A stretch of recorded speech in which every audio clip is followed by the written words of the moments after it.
Hello guys, welcome back to Prashant Tuitions. So today మనం నేర్చుకునే topic acid basis and salts. చాలా important అండి. Heart of the chemistry అని కూడా చెప్పొచ్చు దీన్ని. ఎందుకంటే మనం ఇప్పుడు అటామిక్ స్ట్రక్చర్ లో ఐటమ్స్ గురించి నేర్చుకుంటాం, కెమికల్ బాండింగ్ లో ఆ బాండ్స్ గురించి నేర్చుకుంటాం.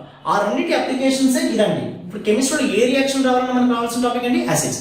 సో ఫస్ట్ లెసన్ లో వెళ్లే ముందు మన డైలీ లైఫ్ లో ఏమేమి ఉంటాయండి యాసిడ్స్ గురించి చెప్పండి. మన బాడీ నుంచి స్టార్ట్ చేసి మన పొట్టలో ఉండేది ఏంటి అండి, అది HCl అండి. మన పొట్టలో స్టమక్ లో ఉంటుంది కదా HCl, హైడ్రోక్లోరిక్ యాసిడ్. సో ఎప్పుడైనా అసిడిటీ అయిందని చెప్తారు చూడండి, అప్పుడు నా పొట్టలో మంటలా ఉన్నది అని చెప్తారు. అప్పుడు మనం ఏం తీసుకుంటాం, ఒక టాబ్లెట్ తీసుకుంటాం. ఆ టాబ్లెట్ ఏంటంటే ఇది బేస్ అండి ఇది.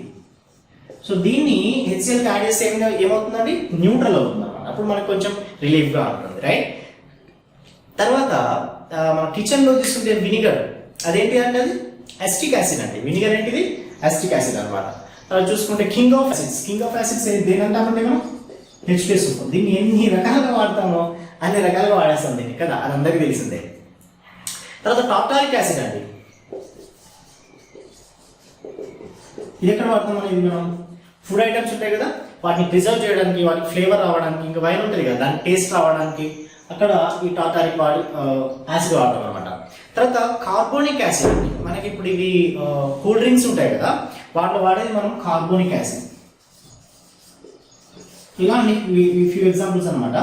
సో అపార్ట్ ఫ్రమ్ దిస్ చెప్పండి, యాసిడ్ అంటే ఏంటండి అసలు స్కూల్స్ లో నేర్చుకున్నాం ఏంటని, acid is a compound which when dissolved in water yields H+ ions. yes సబాష్, రైట్, 2 marks అంతేనా. సో H+ ions ఇచ్చేవి మాత్రమే యాసిడ్స్ అండి అంటే కావండి. మనకి H+ ions ఇచ్చేవి యాసిడ్స్, కానీ అవి ఇస్తేనే యాసిడ్ అంటే కాదండి, ఓకేనా. సో వాటర్లో మనం డిజాల్వ్ చేస్తే, వాటర్లో నేను ఏదైనా ఒక కాంపౌండ్ కనుక డిజాల్వ్ చేశాను అనుకోండి, అప్పుడు మనకి ఏం ఫామ్ అవుతుందండి, H+ వస్తుంది అనమాట. ఒక ఎగ్జాంపుల్, ఒక రియాక్షన్ రాస్తాను, HCl + H2O వాటర్లో డిజాల్వ్ చేస్తే నాకేం వస్తుందండి, H3O+ వస్తుందండి అండ్ Cl- వస్తుంది. ఈ H3O+ ఎందుకు వచ్చింది, మామూలుగా చూడండి మనకి H+ అనేది లోయర్ క్లాస్ లో ఇక్కడ H+ అని నేర్చుకుంటాము. ఇక్కడ ఏం చెప్తుంటే ఇది హైలీ అన్స్టేబుల్ అండి, ఇది చాలా అంటే చాలా ఇలా ఎగ్జిస్ట్ అవ్వదు అనమాట. వాటర్ మాలిక్యూల్ లో H+ అనేది ఎగ్జిస్ట్ అవ్వదు. ఈ వచ్చిన వెంటనే ఏమవుతుందంటే ఇది వేరే వాటర్ మాలిక్యూల్ H2 ఉంది కదా, దాంతో అది రియాక్ట్ జరిగిపోయి ఏంటంటే H3O+ ఫామ్ చేసేస్తుందండి. దీన్ని మనం ఏమంటామంటే హైడ్రోనియం అయాన్ అంటాం. అమోనియం అయాన్, హైడ్రోనియం చాలా ఇంపార్టెంట్, నెంబర్ ఆఫ్ ఫ్రెండ్స్ అడుగుతారు. సో ఇదేంటంటే హైడ్రోనియం అయాన్. సో ఇది ఇలా ఎగ్జిస్ట్ అవుతుందండి. సో డెఫినేషన్ అనేది ఇలా చెప్పొచ్చు అనమాట, ఏంటిది, a compound which when dissolved in water yields hydronium ions అండి. ఓకే, ఇక్కడ ఇంకా డీప్ గా చెప్పుకోవాలంటే మరి హైడ్రోనియం అయాన్స్ ఇచ్చేవి మాత్రమే యాసిడ్సా అంటే, మన టెక్స్ట్ బుక్ ప్రకారం మనకంటే ఇప్పుడున్న సిలబస్ ప్రకారం అయితే ఎస్ ఆ డెఫినేషన్ రాస్తే సరిపోతుంది. బట్ మనం నిజంగా కనుక తెలుసుకోవాలంటే H+ ఇవి ఇస్తేనే యాసిడ్ కావండి. ఇప్పుడు సపోజ్ గా అల్యూమినియం ట్రైక్లోరైడ్ అండి, బోరాన్ ట్రైఫ్లోరైడ్, ఇవేంటండి, these are also acids, right. So acids కి చాలా డెఫినేషన్స్ ఉంటాయి. మామూలుగా ఏంటిది, ఏదైనా యాసిడ్ అనేది ఒక మెటల్స్ లాంటి, లైక్ ఫ్లోరిన్ కనుక ఐరన్ కనుక తీసుకున్నాను అనుకోండి, మనకి మెటల్స్ ని యాసిడ్ తో కనుక రియాక్ట్ చేస్తే హైడ్రోజన్ కనుక ఇచ్చాయనుకోండి, అవి కూడా మనం ఏమంటాం, అవి కూడా యాసిడ్స్ ఏనండి. ఓకే, వాటర్లో సోర్ టేస్ట్ ఉండేవన్నీ యాసిడ్స్ ఏనండి, ఓకేనా. సో అదనమాట యాసిడ్ అంటే మనకు అంత డీప్ గా మనం నేర్చుకోవాలి. ఇంకా చెప్పండి, ఈ బ్లూ లిట్మస్ పేపర్ ఉంటుంది కానీ బ్లూ లిట్మస్ పేపర్ ని రెడ్ గా చేస్తే అవన్నీ కూడా యాసిడ్స్ అంటామా, ఓకే. కానీ ఇక్కడ మనం నేర్చుకునేది ఏంటంటే వాటర్ లో డిజాల్వ్ చేస్తే మనకి హైడ్రోనియం అయాన్ కనుక ఇచ్చాయనుకో వాటిని ఏమంటామని యాసిడ్స్ అంటాం. నిన్నే నోట్ చేసుకో, ఊరికే స్టోరీ చెప్తున్నానా, నోట్ చేసుకో. రైట్. నెక్స్ట్ యాసిడ్స్ లో మనకేంటి, strong acids and weak acids. ఇవి చెప్పే ముందు ఫస్ట్ ఈ organic acids and inorganic acids. Organic అంటే ఏంటి తెలుసు, ఆర్గానిక్ ఫార్మింగ్ అంటామా, రైట్. ఏంటి, ప్లాంట్స్ నుండి వచ్చే యాసిడ్స్ ని ఆర్గానిక్ యాసిడ్స్ అంటారండి. ఎగ్జాంపుల్ చెప్పాలంటే ఫార్మిక్ యాసిడ్, తర్వాత అసిటిక్ యాసిడ్, ప్రోపోనోయిక్ యాసిడ్, ఇవన్నీ అండి. సో సో మీకు డౌట్ అవ్వచ్చు ఎలా సార్ వీటిని గుర్తుపట్టాలంటే చాలా ఉంటాయి. కానీ మన సిలబస్ ప్రకారం ఈ COOH 10th క్లాస్ వాళ్ళకైతే కన్ఫ్యూజన్ ఉంటుంది, 11th 12th వాళ్ళకైతే ఆల్రెడీ ఇది ఐడియా ఉండాలి, ఖచ్చితంగా ఉండాలి. ఉండకుంటే ఇంకా మనం థర్డ్ ఫ్లోర్లో ఎక్కి దుక్కి అలిగింది ఇది. సో COOH అండి, ఇది కనుక ఉంటే యాసిడ్ అండి 10th వాళ్ళకి. ఇది COOH కనుక ఉన్నదనుకోండి వాటిని మనం ఆర్గానిక్ యాసిడ్స్ అని అంటాం అనమాట. ఓకే, తర్వాత ఇనార్గానిక్ యాసిడ్స్ అంటే మినరల్స్ నుండి ఫామ్ అయ్యాయండి. ఇవన్నీ మినరల్స్ నుండి ఫామ్ అయ్యాయని ఇనార్గానిక్ యాసిడ్స్ అంటారు. So HCl, H2SO4, sulphuric acid, nitric acid, carbonic acid and phosphoric acid, phosphorus acid, sulphuric acid, ఇలా రాసుకుంటే చాలా ఉంటాయి. ఇవన్నీ మినరల్ యాసిడ్స్ అంటారండి. ఇప్పుడు చూడండి దీనిలో ఏంటంటే organic acids, these are very weak acids అండి. ఇవన్నీ వీక్ అన్నమాట, ఇవన్నీ స్ట్రాంగ్ అండి. ఇవన్నీ స్ట్రాంగ్. బట్ దేని బేస్ మీద వీక్ చెప్తున్నాం, దేని బేస్ మీద స్ట్రాంగ్ చెప్తున్నాం చూడండి. ఇప్పుడు ఈ సపోజ్ నేను ఇది తీసుకున్నాను అనుకోండి, ఫార్మిక్ యాసిడ్ లేకుంటే మిథనాయిక్ యాసిడ్ అని కూడా చెప్పొచ్చు అనమాట దాన్ని ఐపాక్ నేమ్ ప్రకారం. ఇప్పుడు ఇవి ఒక నేను 100 మాలిక్యూల్స్ కనుక తీసుకున్నాను అనుకోండి, వాటర్లో ఒక 100 మాలిక్యూల్స్ తీసుకున్నాను. ఓకే, 100 తీసుకుంటే దానిలో హార్డ్గా ఒక 5 to 10 మాత్రమే అయనైజ్ అవుతాయి. అయనైజ్ అవ్వడం అంటే ఏంటిది, HCOH ఉంటాయి కదా, హెచ్ బ్రేక్ అవ్వడం అనమాట, అంటే H+ అయాన్స్ ఇవ్వడం అనమాట. మిగతా 90 వరకు ఎలా ఉండిపోతాయంటే HCOH గానీ ఉండిపోతాయి అనమాట. అవి అయనైజ్ అవ్వాలన్నమాట. అయనైజ్ అంటే ఏంటంటే ఇస్ క్యాటయాన్ అయాన్ ఇవ్వడం కదా, దాన్ని మనం అయనైజేషన్ అని అంటాం అనమాట. సో ఇప్పుడు ఒక 100 సపోజ్ యాక్చువల్గా 100 1 2 3 మనం క్యాలిక్యులేట్ చేయము, ఒక డ్రాప్ తీసుకుంటున్నాను, 100 ఉన్నాయని మీకు అర్థం అవడం నేను అలా చెప్తున్నాను. నేను 100 HCOH కనుక తీసుకుంటే దానిలో ఒక 5 to 10 మాత్రమే అయనైజ్ అవ్వడం, అంటే 5 to 10 మాత్రమే H+ ఇవ్వడం అనమాట. మిగతా యాసిడ్స్ అలానే ఉండిపోతాయి. అలా కనుక ఉండిపోతే వాటిని మనం వీక్ యాసిడ్స్ అని అంటామండి. So organic acids all are weak acids. మరి స్ట్రాంగ్ యాసిడ్ అంటే ఏంటి? స్ట్రాంగ్ యాసిడ్ ఈ ఇనార్గానిక్ యాసిడ్స్ అన్ని చాలా స్ట్రాంగ్ అండి. అంటే ఇప్పుడు నేను HCl కనుక తీసుకున్నాను అనుకోండి, HCl ఒక 100 మాలిక్యూల్స్ నేను HCl తీసుకుంటే వాటర్లో ఈ 100కి 100 కంప్లీట్గా డిసోసియేట్ అయిపోతుంది అనమాట, డిజాల్వ్ అయిపోతాయి, అయనైజ్ అయిపోతాయి కంప్లీట్గా. ఓకేనా? సో అన్ని H+, ఈ H+ వాటర్తో ఫామ్ అయ్యి H3O+ అయాన్స్ కంప్లీట్గా ఇచ్చేస్తాయి అనమాట. సో వీటిని మనం ఏమంటామంటే స్ట్రాంగ్ యాసిడ్స్ అని అంటాం. ఓకే, ఇక్కడ ఒక ఫేమస్ క్వశ్చన్ మనకి ఎప్పుడు అడుగుతూ ఉంటారు, ఈ ఆర్గానిక్ యాసిడ్ లేదా వీక్ యాసిడ్స్ ని డిజాల్వ్ చేసినప్పుడు ఆ సొల్యూషన్ ఉంటుంది కదా, సాల్వెంట్, ఆ సొల్యూషన్ లో ఏముంటాయి? 4 ఆప్షన్స్ ఇస్తారు. ఏముంటాయి? అయాన్స్ ఉంటాయి, మాలిక్యూల్స్ ఉంటాయి, ఆ తర్వాత అయాన్స్ అండ్ మాలిక్యూల్స్, తర్వాత నథింగ్, ఏదో ఒకటి. ఓకేనా? So none of the above అని కూడా రాయొచ్చు. సో ఇక్కడ ఏంటంటే అయాన్స్ అండ్ మాలిక్యూల్స్ ఉంటాయండి, ఎందుకంటే పార్షియల్గా డిసోసియేట్ అవుతున్నాయి, పార్షియల్గా అయానైజ్ అవుతున్నాయి. మిగతా ఏముంటాయి? అలానే ఉండిపోయాయి, అంటే మాలిక్యూల్స్ అలానే ఉండిపోయాయి. ఇక్కడ మేము మాలిక్యూల్స్ అండ్ ఆటమ్స్ అంటే డౌట్స్ వస్తాయి. ఆటమ్ ఏంటంటే ఇప్పుడు ఇక్కడ HCOH ఉంది కదా, ఈ Hని ఒక ఆటమ్ అంటాం అనమాట, Cని ఒక ఆటమ్ అంటాం, ఈ మొత్తాన్ని కలిపి మాలిక్యూల్ అంటాం అనమాట, లేదా కాంపౌండ్ అంటాం. Okay, so molecules and ions ఉంటాయి. అయాన్స్ అంటే పాజిటివ్ అయాన్ లేదా నెగిటివ్ అయాన్, ఏదైనా క్యాటయాన్స్ అలా ఉండేది. ఎక్కడ ఉంటాయండి? వీక్ యాసిడ్ ని కనుక మనం సొల్యూషన్ లో పెట్టినప్పుడు అలా ఉంటాయి.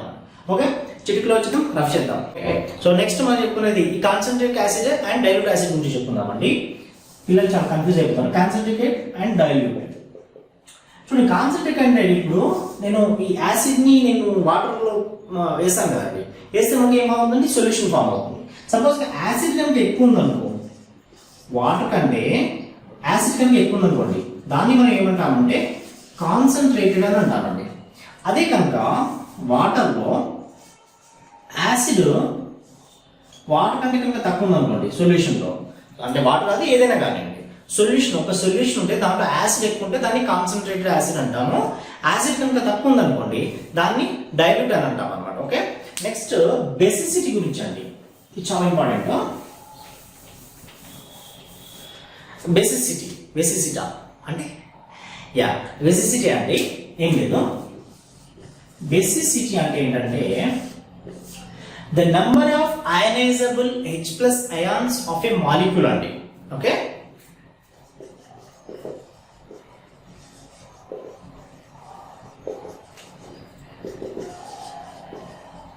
Of a molecule.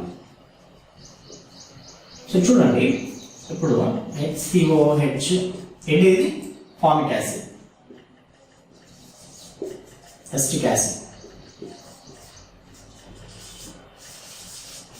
ప్రోపనోయిక్ యాసిడ్.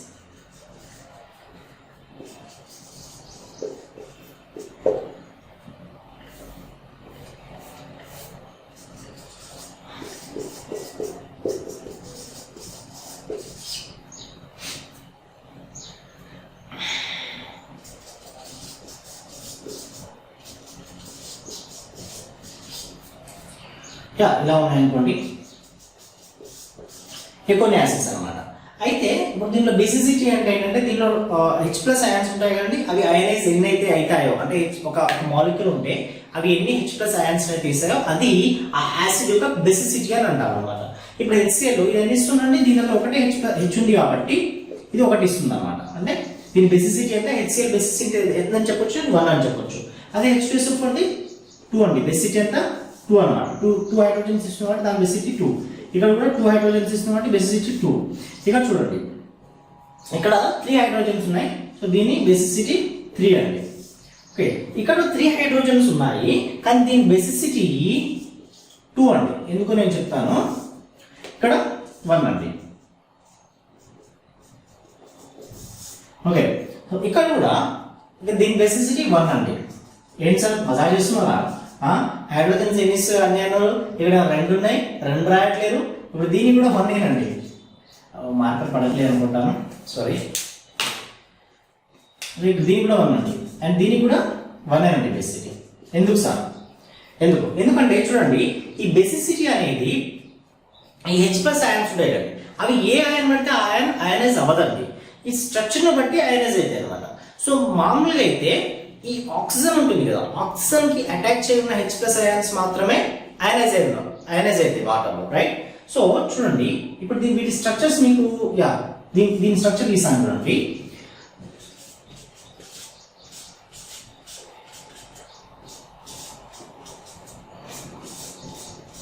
ఇలా దీని స్ట్రక్చర్.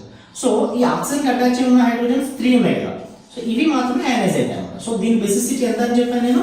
3 చెప్పాను. అదే దీని స్ట్రక్చర్ నేను తీసుకున్నాను అనుకోండి, దీని స్ట్రక్చర్ ఏమవుతుందంటే,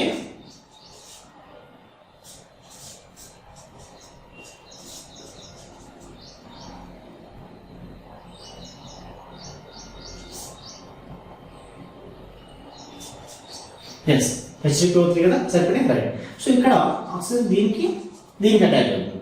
సో దీని బేసిసిటీ ఎంత అండి? 2 అండి. ఓకే, ఇక్కడ వీటి కూడా చూడండి, వీటి స్ట్రక్చర్ ఎలా ఉంటుందంటే, వీటన్నిటికీ ఫస్ట్ మనం తీసుకుంటే C డబుల్ బాండ్ OH ఇలా ఉంటుందండి. ఓకే, సో ఇక్కడ ఈ హైడ్రోజన్ మాత్రమే అయనైజ్ అవుతుంది అన్నమాట. సో దీని బేసిసిటీ 1. ఇప్పుడు దీని స్ట్రక్చర్ 11th వాళ్ళకి అయితే అర్థమవుతుంది, 10th వాళ్ళకి అయితే వాళ్ళ కోసం చెప్తున్నా. మీరు మీకు ఆర్గానిక్ కెమిస్ట్రీ కానీ కంప్లీట్ అయితే మీకు అర్థమైపోతుందండి ఇది. సో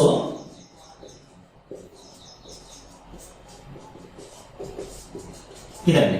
సో ఇక్కడ కూడా ఇది ఒకటే అయనైజ్ అవుతుంది అనమాట. సో దీన్ని కూడా యాజ్ టు సేమ్ అండి. అంటే ఇక్కడ ఈ హైడ్రోజన్ ఏవైతే ఉన్నాయో ఇవి మాత్రమే అయనైజ్ అవుతాయి. సో అందుకు వాటి బేసిసిటీ 1 అండి. ఓకే, మీకు అర్థమైంది అనుకుంటాను.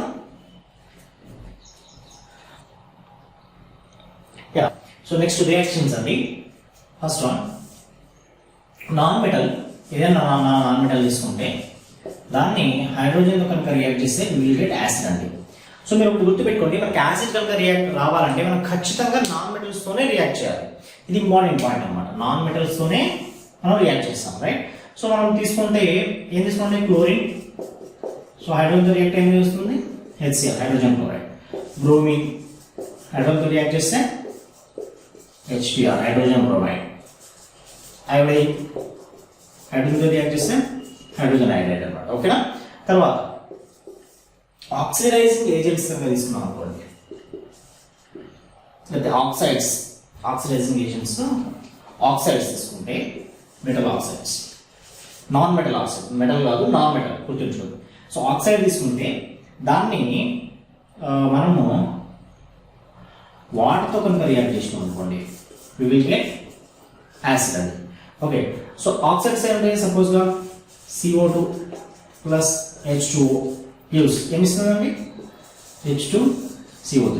అండ్ ఇంకో స్పెషాలిటీ ఉంది, దాన్ని చెప్పడం మర్చిపోయాను. ఇదేంటంటే అండి ఇది మినరల్ యాసిడ్ అండి. H2CO3 mineral acid. So mineral acids all are strong acids అని చెప్పాను కదా, ఇది ఒక్కటే ఎక్సెప్షన్ అండి, ఇది వీక్ అండి. ఇది ఒకటి ఎక్సెప్షన్, చాలా నెంబర్ ఆఫ్ టైమ్స్ అడుగుతారు అనమాట. సో CO2 ప్లస్ H2O తో కనుక మనం రియాక్ట్ చేస్తే H2CO3 వస్తుంది. తర్వాత ఇంకేముంటాయండి SO2 వాటితో కనుక రియాక్ట్ అయితే ఏమొస్తుందండి H2SO3 సల్ఫ్యూరస్ యాసిడ్. SO3 కనుక రియాక్ట్ చేస్తే ఏమొస్తుంది H2SO4. ఏంటంటే ఇది సల్ఫ్యూరిక్ యాసిడ్ అన్నమాట. ఓకే, సో ఇవ్వండి. నెక్స్ట్ ఇంకా పెంటథెనిక్ యాసిడ్ తీసుకోండి P2O5. దీన్ని కూడా వాటర్తో కనుక రియాక్ట్ చేస్తే మనకి H3PO4 అండి, ఫాస్ఫోరిక్ యాసిడ్ అంటాం. ఇక్కడ చూడండి నాన్ మెటల్ ఆక్సైడ్స్ అయి కూడా రియాక్ట్ కానీ ఒక రెండు ఉంటాయి అన్నమాట, carbon monoxide and nitrogen oxide. ఇవి ఇంపార్టెంట్. నాన్ మెటల్ ఆక్సైడ్స్ అయినా కూడా ఇవి న్యూట్రల్ ఆక్సైడ్స్ అంట, ఇవి రియాక్ట్ అవ్వవు అనమాట. ఓకే, నెక్స్ట్ తీసుకుంటే సాల్ట్స్ అండి. ఆ సాల్ట్ తీసుకొని దీన్ని సల్ఫ్యూరిక్ యాసిడ్తో కనుక రియాక్ట్ చేస్తే యూ విల్ గెట్ యాసిడ్ అనమాట. సపోజ్గా KNO3 పొటాషియం నైట్రేట్. సో దీన్ని H2SO4తో కనుక తీసుకున్నాను అనుకోండి, లెస్ దాన్ 200 degrees అండి. ఎందుకంటే ఇప్పుడు గ్రేటర్ దాన్ 200 కనుక ఉంటే ఈ రెండు హైడ్రోజన్స్ ఉంటాయి కదా, ఈ రెండు అయనైజ్ అయిపోతాయి. సో లెస్ దాన్ తీసుకుంటే ఓన్లీ ఒకటి అవుతుంది. సో ఏం ఫామ్ అవుతుందంటే మనకి KHSO4 ఫామ్ అవుతుంది. చూడండి ఇక్కడ దీని బేసిసిటీ 1 అండి, ఎందుకంటే ఇక్కడ ఒకటే హైడ్రోజన్ అయనైజ్ అవుతుంది అన్నమాట. సో బేసిసిటీ అనేది రియాక్షన్ మీద కూడా డిపెండ్ అవుతుంది. So KHSO4 plus HNO3. Suppose sodium chloride తీసుకున్నాం అనుకోండి H2SO4 same less than 200 degree నేను రియాక్ట్ కనుక చేస్తే ఏం బాగుంటుంది సోడియం బైసల్ఫేట్ ప్లస్ HCl అన్నమాట. చూడండి ఇక్కడ ఈ రెండు వొలటైల్ అండి. వొలటైల్ అంటే అట్మాస్ఫియర్ కనుక మనం ఎక్స్పోజ్ కనుక చేసామనుకో పోతాయి అనమాట. సో మనం వొలటైల్ యాసిడ్స్ రావడానికి మనం ఏం చేస్తాము, నాన్ వొలటైల్ యాసిడ్స్ యూజ్ చేస్తాం అనమాట. To get volatile acids we use non volatile acids అనమాట. Okay, right. Oxidation of non metal అండి. ఈ రియాక్షన్స్ చాలా ఇంపార్టెంట్. చూడండి నాన్ మెటల్ ఏముంటాయి, సల్ఫర్ కనుక తీసుకోండి, సల్ఫర్ దీన్ని oxidation of non metal. So oxidise చేయాలండి. మనకి HNO3 ఉంది కదా, HNO3 అనేది చాలా స్ట్రాంగ్ ఆక్సిడైజింగ్ ఏజెంట్ అండి, very strong oxidising agent. Okay, so నేను దీన్ని HNO3 తో కనుక రియాక్ట్ చేస్తే నాకు H2SO4 plus NO2 and water వస్తుంది. ఓకే, రియాక్షన్స్ బ్యాలెన్స్ చేసుకోండి. తర్వాత ఫాస్ఫరస్ కనుక తీసుకున్నాను అనుకోండి, దాన్ని HNO3 తో కనుక రియాక్ట్ చేస్తే we get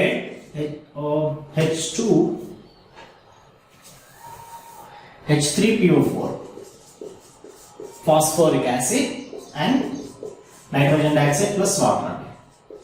సపోజ్గా కార్బన్ కనుక తీసుకున్నాను అనుకోండి, HNO3 దీంతో ఆక్సిడైజ్ కనుక చేస్తే నాకు H2CO3 వస్తుంది అనుకుంటాము, కానీ పప్పులో కాలుస్తాం. యాక్చువల్లీ ఏంటంటే ఇది నేను ఇందాక చెప్పాను కదండి, ఇంపార్టెంట్. ఇది H2SO3 వస్తుందండి, కానీ this is very weak acid, right? So ఇది ఏం చేస్తుందంటే HNO3 అనేది దాన్ని స్ట్రాంగ్ ఆక్సిడైజ్ చేసేస్తుందండి. సో ఈ H2SO3 ఎలా ఉందంటే బ్రేక్ అయిపోతుంది అనమాట. అంటే ఏం ఫామ్ అవుతుందంటే మనకి CO2 plus NO2 plus H2 అని వాటర్గా ఫామ్ అవుతుంది అనమాట. సో మనం నార్మల్గా మనకు రియాక్షన్ కనుక ఇలా ఇచ్చారనుకోండి, మనకు ఇది రాయాల్సి ఉంటుంది. ఓకేనా, ఇది ఫర్దర్గా ఆక్సిడైజ్ అయిపోతుంది అనమాట. H2CO3 అనేది ఆక్సిడైజ్ అయిపోయి H2O అండ్ CO2 గా వచ్చేస్తుంది మనకి. సో మీకు అర్థమైంది అనుకుంటాను. ఒకవేళ అర్థం కాకపోతే కింద కామెంట్ సెక్షన్ లో కామెంట్ చేయండి. ఇది ప్రిపరేషన్ వర్క్ అండి. యాసిడ్స్ అంటే ఏంటి, అవి వాటి బేసిసిటీ ఎంత, వాటిని ఎలా ప్రిపేర్ చేస్తారన్నది ఈ క్లాస్ లో డిస్కస్ చేద్దాం. ఇవి జస్ట్ మన బోర్డుకి చాలా చాలా చాలా సఫిషియంట్ అండి, ఇంతకంటే ఎక్కువ రావు మన బోర్డు. ఇంకా మీకు డీప్ గా కనుక కావాలంటే కింద కాంటాక్ట్ చేయండి. ఏయ్ నువ్వురా, నువ్వు అది చేస్తారు అమ్మాయి, ఎల్లో చుడిదార్, నువ్వు సబ్స్క్రైబ్ చేస్తలేవు ఇంత కష్టపడి చెప్తుంటే ఊరికే చూసి వెళ్ళిపోతున్నావు. పడతాయి నీకైతే.